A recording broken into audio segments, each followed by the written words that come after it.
Hey, what's going on, everybody? Welcome to another episode of The Beer Enthusiast. We have a very special beer, one that I've never had, one that Chris mentioned and suggested, and it's such a great timing for the beer. This is from Dupont. I'm sure many of you have heard of them for Saison Dupont, but this is Avec les Voeux, which is a very celebratory beer.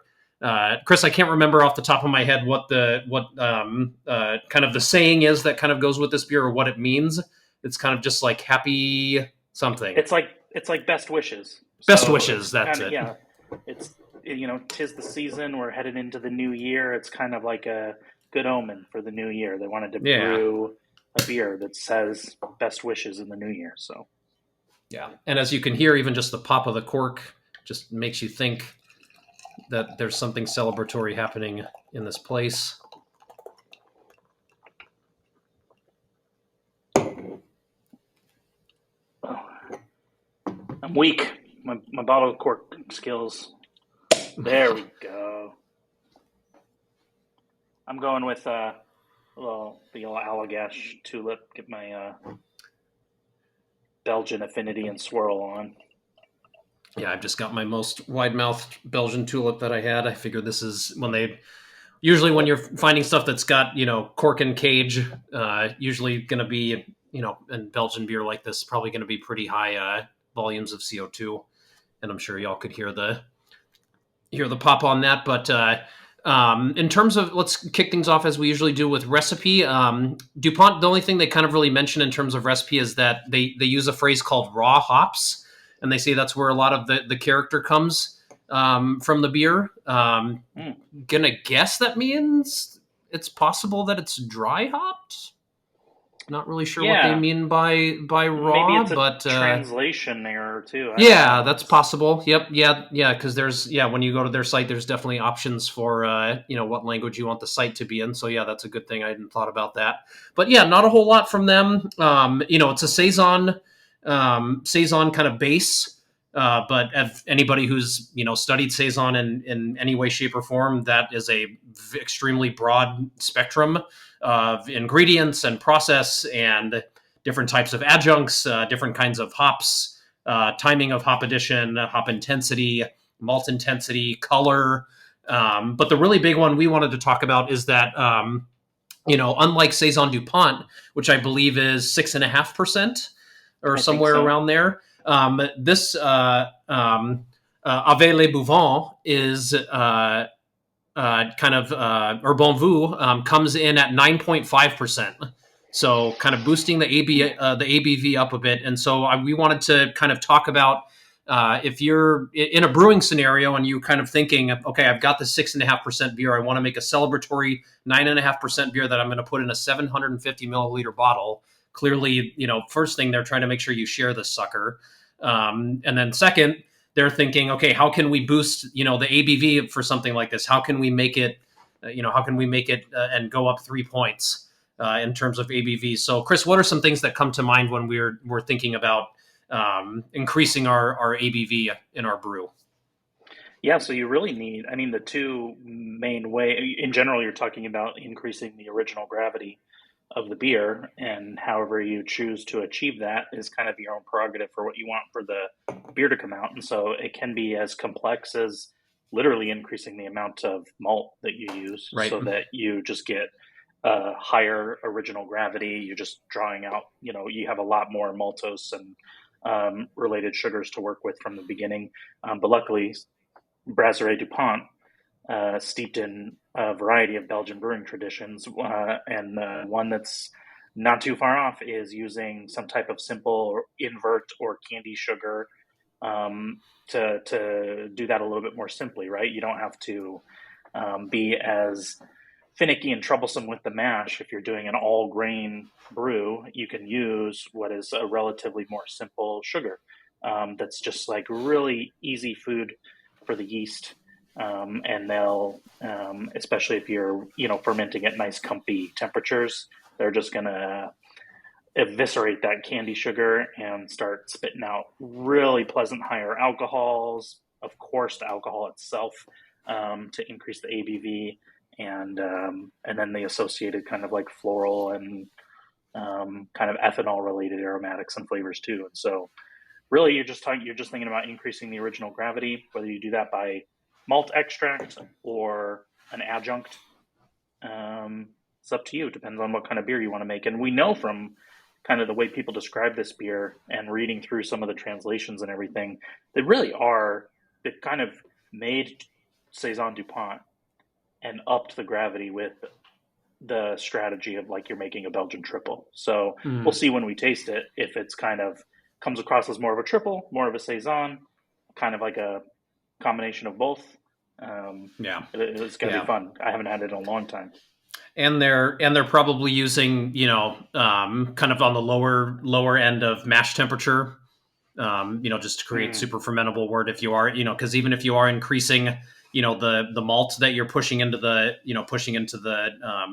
mash tun, you still want to use, correct temperature to favor, what's called beta. It's beta amylase kind of creates these really simple fermentable, breaks up and makes fermentable sugars like glucose and things like that. Trying to think what else you could do. Your yeast choice too.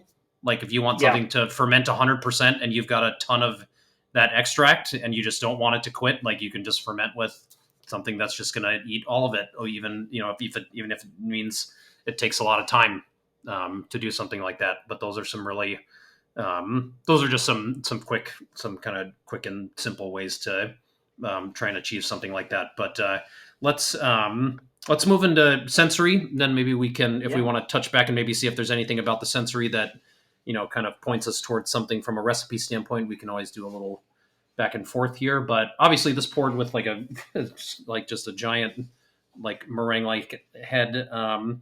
It's kind of dissipated a little bit. Yeah. But you give it a swirl, you get it back. Yep. Type situation. A little on the cloudy side. Can't tell if that's chill haze. So had this pretty cold, so that might clear up here in a little bit. But kind Yeah. of really has this kind of bright, almost really kind of like a darker, kind of like orange juice, light gold kind of color. Yeah. And it's kind of like a uniform light haze. Like you can't see my fingers exactly behind the glass, but you can see kind of the Yeah, shadows of them and stuff. yeah, it's It's, translucent. Yeah. yeah. And the bottle, I like to make sure I leave whatever yeast might be in there at the bottom, but the bottle does Mm. say um, beer sur lie non filtre. So it's an Mm. unfiltered beer rested on lees or rested on the yeast. Um, so that it's, they're bottle conditioning this beer. There's not much reason otherwise to cork and cage it and bottle some yeast in there and leave it unfiltered. So it's going to gain that big carbonation hopefully. And yeah, the aroma is very Dupont saison Dupont reminiscent. But to me, I get what they were saying about the hop character. I mean, this is almost like orange juice. I mean, this is like it is just so it is just like so it just tastes like juicy, almost like tang, like kind of flavor to it. But Oh there yeah, is also this very underlying, almost a different white pepper kind of character though, not kind of as bright and freshly cracked, almost more of like a maybe it's been like steeped a little bit in like a slightly warm solution of some kind. hmm Gosh, there's a yeah, little bit of like almost like a canned pineapple kind of thing too. yeah. Wow. The orange is really like a mix of Yeah. sweeter orange characters, like a Hmm. mandarin orange, Oh my some god, yes, candied mandarin. orange. Yes. Yeah. Yeah, on the palate, it makes the candied part pop even more. It's sort of that sort of like candied floral kind of alcohol. It's kind of this like boosting kind of like not solventy, like to the point where it's unpleasant, but to the point where it's kind of like lifting. In a sense with some of the other flavors, but there's a really complex, bouquet of fruit aromas. It gets a little, but the floral character gives it kind of like an orange blossom thing too on the palate with that alcohol. Orange Blossom's a great call.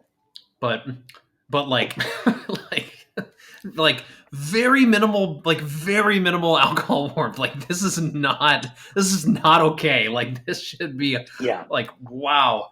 Like, well, because the other thing is like it's not just because it's 9.5%. It's just like that's what you kind of Belgians. It's like doing this with Belgian beer is okay, right? It's kind of like what you said. Like you're putting in all these sugars. You're going to get some of these, higher alcohols that are not going to be that are going to add a little bit of flavor and a little bit of complexity and add kind of just that little extra. I mean, for us, it's that extra thing that we use to kind of differentiate between this and something like Weizenbach in the aroma. Whereas with the German beer, it's just kind of like this very neutral warmth and aroma potentially, but with this, it's very complex. There's something about it that gives it that extra addition, and then we're just like, that's Belgian. Like, it's just like there seems to be like Belgian alcohol character, and then like I don't know what seems like everybody else in my book. I think you're exactly right, and because what can happen with a candy sugar fermentation too is you're actually kind of thinning out the body. So you're both the beer's gonna the yeasts are highly attenuative, so the beer's gonna finish really dry. It's gonna basically end with very little residual sugar, and then the alcohol is less dense uh, than sugar, and so it's even kind of like oddly lighter in that respect. And I Yeah, think that's what you're getting at too when you drink it. It's like you wouldn't confuse this for a light beer by any means, but you right. could get into trouble real quick because despite 9.5% ABV, there's not a whole lot holding you back from drinking this quite quickly. Yeah, and it's not. Mm. I thought there was going to be a little bit more of like a perception of bitterness to this thing. That was kind of one of the interesting things about not knowing the recipe. There's a little bit less, kind of bias or influence that I can come into it with, or Hmm. both of us. But not nearly as bitter as I thought it would be. Not, there's not as the phenolic character maybe is, slightly subdued, and maybe that's kind of playing a little bit of a role in that. Whereas with Dupont, that really kind of accentuates that a little bit in kind of like in a perceptive way. Yeah. A lot of the other classic triples have a big banana note, and this does not. No. Um, and it's, man, you're just spot on when if you drink the signature note we get from regular saison Dupont is a lemon pepper kind of thing. And I think what that higher gravity has done is bent the lemon more to a sweeter kind of orange, like we've talked about, mandarin orange, candied orange. Um, I get a little bit of like orange peel on the Mm, mhm. linger, and then yeah, it's kind of peppery. It's not nearly as peppery as regular saison Dupont to me, and maybe it's more like a clove spiced sweet orange, kind of like a holiday orange Mhm. character, and it's still. I don't know that it finishes quite as dry as some of the really well attenuated triples, but it's dry. Yeah, but you're right. It's not super dry though. Right. It's and maybe that's another thing. Maybe because it's not that dry, the alcohol warmth isn't kind of getting in there too and kind of playing with any sort of perception of bitterness and giving you this kind of extra burn. Yeah, the pepper, the kind of the phenolic character is slowly building. It's really kind of commingling with. God, you fucking beat me to it. I was thinking the same thing. I was like, man, there is really starting to get to be this kind of like warm clove, even maybe like a nutmeg kind of thread in there too. Hmm. And There's where you were something. exactly right, the beer doesn't seem that bitter at first, but once the phenols start opening up and you're getting a little bit more of that almost like orange oil bitterness kind of hanging out on the palate, it's not unbecoming, but it is a little bit mouth coating. And those are, man, it's that perfect kind of bitterness. There's something Mhm. intoxicating about that bitterness and linger that just makes you want to Yeah, keep going back in. It's yeah, not like tongue scrapingly bitter. It's just like, oh man, I yeah. need to keep drinking this. I wonder if they. I would be the one thing I would be curious about. I was kind of thinking like if you could just know one thing. Well, actually, I'll ask you before I say my answer. But if you could know one thing about this recipe, what would you want to know? Like you could ask the brewer one question about it. What would you ask? I want to know the fermentables, all the fermentables. Yeah, that's a good one. I honestly, I'm pretty curious about with the way the bitterness is presenting itself. I kind of want to know what the water profile is. Like I think they just Oh, use water nice. that kind of flows under. Oh, man, I watched a video on this and I feel like they just kind of use the local water, but I can't remember the profile of the water or if they do anything to it. But I'm just wondering if there's just like a softer water profile that they're using to kind of smooth Mm. out the bitterness on this thing. Well, and Because I've that's the seen only thing people I can kind wonder of if, compare it to. That's this kind of bitterness. It's the only thing I can the having to build it to get it there. It's just very kind of that's a very Czech thing to do, and so that mm. kind of drove me to that question. But what were you going to say? Oh, I was just going to say that there's, we don't know exactly how they make it, but I saw some discussion of what people think the recipe might be, Mm, and they really think that it essentially takes Dupont and just makes it a higher gravity beer, and mm. they're not increasing the amount of IBUs.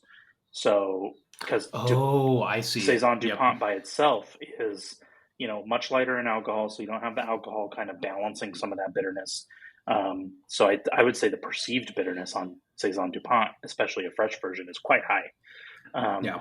But when you bring, if truly all they're doing is keeping kind of the hop utilization very similar or close to the same, when you're adding in alcohol, that other fermentation character, maybe I said the fermentables because it feels like that maybe there's a little bit of wheat in here because despite it finishing kind of dry, there's some body to it too. There It's really not like is. it was Yeah. just thinned That was out like candy surprising. sugar. Yeah. That was surprising. Yeah, Yeah. Because this, little grassy too. We're getting some like kind of grassy hay like mhm, character. yeah. Yeah. The floral, yeah, and the floral character too. There's some like trio or duo of hops that's giving like I don't know what the there's just it's a little bit more floral too than man. That is just a fascinating that is just a fascinating beer. This is a really fun Super one, and fun to drink. I'm excited to get into pairing with this one. Um, Yeah.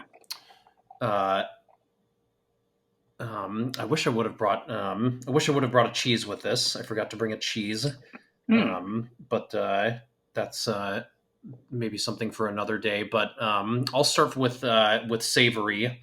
Um, uh, whenever I think of Dupont, whenever I think of this sort of this sort of beer and kind of these paler beers, I just it's hard for me to get away from chicken with beers like this.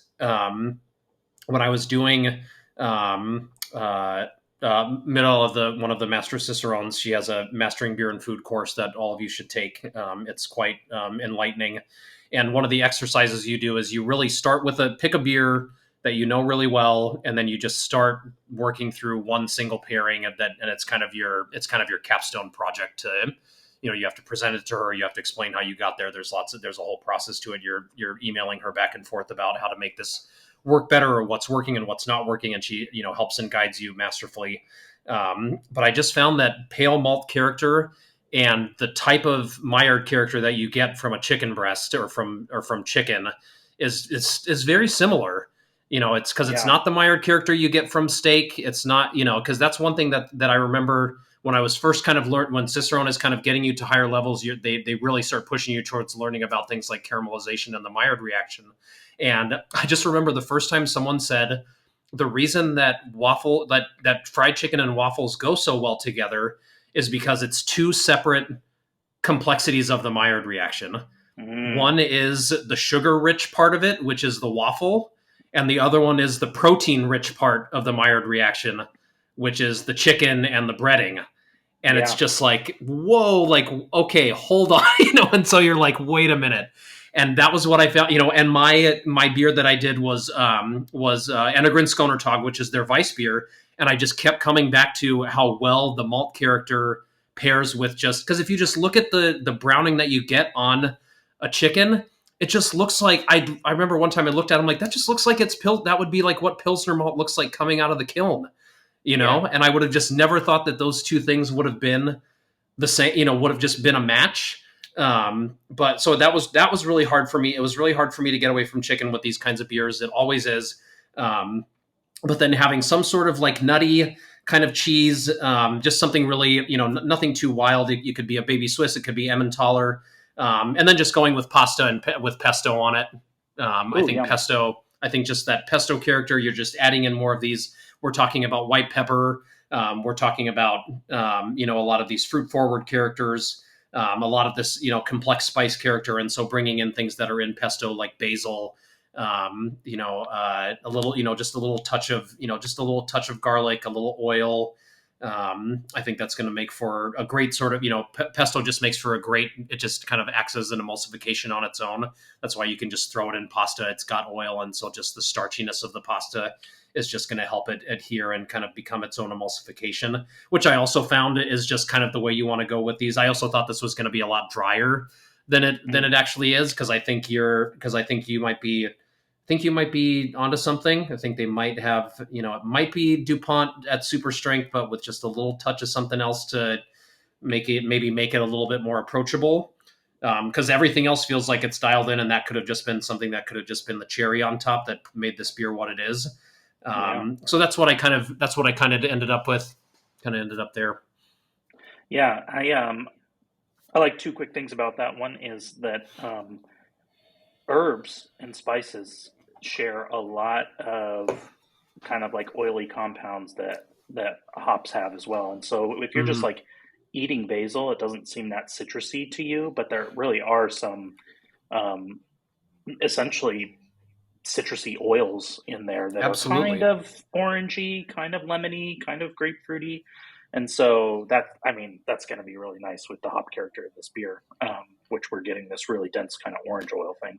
Um, and then the other thing is too, I think I've talked about it on other episodes where it feels really difficult to come up with new descriptors for pale malt characters, Mm, and I think some of the reason why that's such a light bulb moment for you about pale malt with the paler meat and kind of like the that kind of like lighter color interaction really illuminating things for you is, you know, any all malt beer that is roughly the same strength is the same has the same level of maltiness.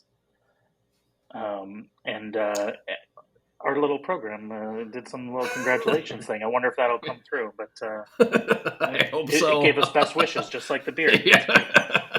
Um, It's very celebratory. Yeah, very celebratory. yeah, but at uh, at any rate, this despite this beer being this color, it's got a lot of different malt character in it, and so whether that presents as a certain kind of bread, a certain kind of um, toast, a certain kind of um, like a fermented sourdough type character, or are we talking cracker type character? There's a lot of stuff. Just because it's pale doesn't mean it's not malty. So Hmm. I really really like that. Well said. I wanted to go with, since this is kind of like a holiday season beer. I wanted to go with a holiday season meal, and I'm thinking closer to New Year's. And so Hmm. something that's really traditional a lot of places in New Year's is black eyed peas. It's kind of like a Hmm. good luck thing for the new year. And so let's center our meal around that, but let's do southern version. So we're having southern black eyed peas, some collard greens, and cornbread.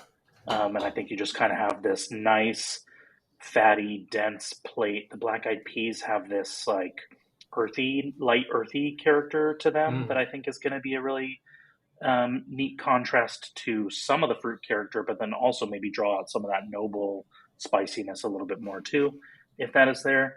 And you can I make it vegetarian, but it's super traditional to make with um, like ham hocks or get bacon into your collard greens, and you just have all the power in the world to fight those fatty battles with higher alcohol, Hmm.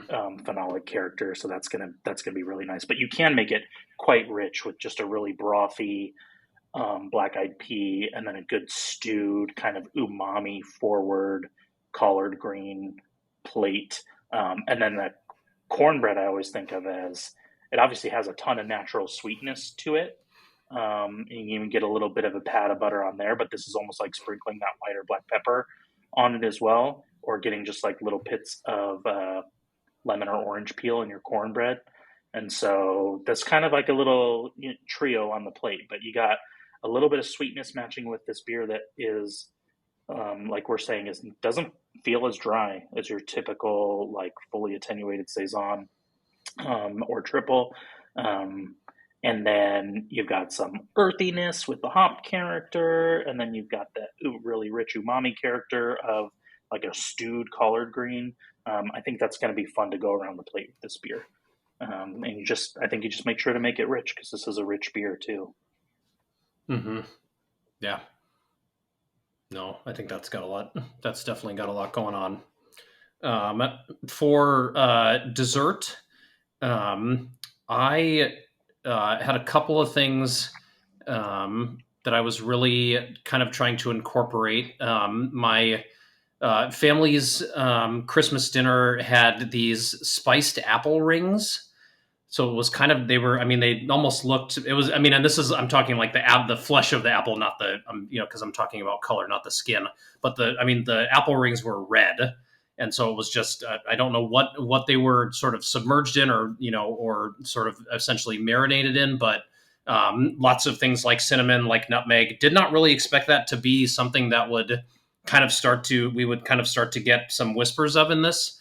With some of the clove that we were getting, I still like that it's a light character because I don't want there to be too much, phenolics in all in one place. Also, was expecting it not to be, expecting it to be a little bit drier than this. So I think there's some places where you could maybe up a little bit of the sweetness. But there's an Italian apple cake called a torta de mele, torta, and then D-I, and then M-E-L-E. And it's a sort of a less sweet. It's kind of like a flour like cake. So you can definitely work with something like that, but kind of doing like I think it would be interesting if you could kind of do just like a pre-steeping of apple, and kind of just start like a really really tart firm apple and get a little bit of that infused in there, and then also bake it and still keep it intact.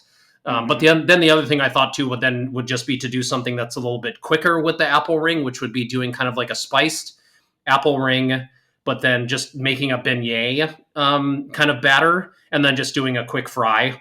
Because again, like once you're getting into that kind of dough, that kind of Maillard reaction, I think you're going to be pairing it up pretty well with the malt character in this. Which for me, we were talking about it, and I wish with how much you kind of said about it, I wish we would have given it a little more attention in sensory. But it also is just really classic Dupont. It's a rustic. It's kind of just this like really rustic kind of bread that's not quite like your American kind of standard white bread, but also not quite sourdough. It's kind of in that kind of the rusticity of sourdough, but not with the same fermentation profile that you might get for something like Goza or Goose, or Berliner Weiss or something like that. But I think that would be really fun. I think apple ring. I think that's what I'm going to go with. I think spiced apple ring beignets.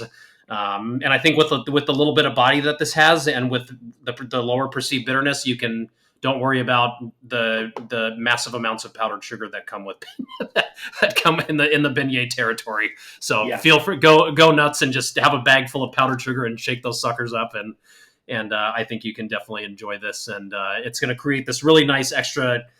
You've got kind of that base Maillard character with the malt character. You've got the orange character bringing some some brightness, because even though the apple's there, the apple cooked down is going to have a different character than the orange character. So I think that's actually going to be an interesting contrast of like cooked fruit versus bright fruit. Kind of a bright juice versus a cooked apple, which I think is a fun contrast. And then lots of spice complexity that's going to add a lot of really great complements. And then, as you've already mentioned, this has every bit of cutting power with alcohol and carbonation and all that kind of stuff. So where'd you land for dessert? I wanted to do I wanted to incorporate honey and get kind of that like floral and sweet element in there. And obviously, you can have like super sticky honey desserts. You can just incorporate it into some batter to give it some light sweetness, whatever it might be. And I settled on like a Greek honey cake, which is, I think the Greek word for it is melopita. And it uses a fresh cheese like ricotta or a fresh Greek cheese, some corn flour, some eggs, excuse me, and honey. And it's essentially very simple. It's kind of like a little bit lighter cheesecake, but you've got the corn flour in there kind of keeping some things together as well. And already said this in my main meal that corn flour and corn's got its own kind of natural sweetness too. And then you can finish it off with a lot of the recipes call for you're not like soaking it in honey, but you're taking like a much runnier version of honey, sort of like the caramel on a flan. It's just much looser, Okay. Yeah. kind of over the top or whatever, kind of drizzled over it, and so you don't have that super sticky honey sweetness for texture. You get some of those floral honey aromatics, the light natural sweetness, and then it's kind of on a version of cheesecake or cornbread cake that is not the super sweet dense version of that. So you're getting a lot of those characters, that fresh cheese character versus a super sweet or creamed cheese or something else is, we're just going to keep saying it a million times, great canvas for some of the ester and fruity character that is here.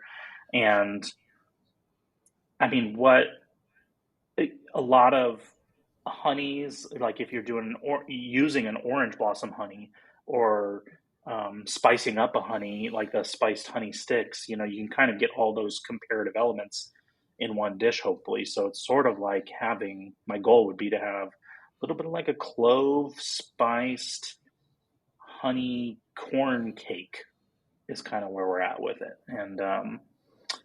And initially I was worried, like you may have been, about how sweet you could go with a big Belgian beer, because some of them are deceptively not sweet, and this one's not bone dry. So I think that there's going to be some really pleasant interactions with the sweetness there.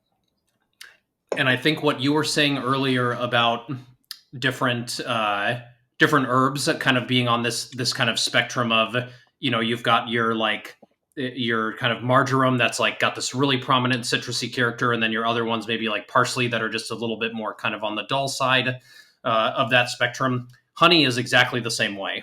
I mean, honey, I'm sure there's a word for a honey sommelier right out there. And because there is such complexity in there, they can lean citrus. I'm sure they can lean spice, in terms of spice, floral for sure. In the little experience I have with honey, I mean, florality is like one of the things that honey does ridiculously well.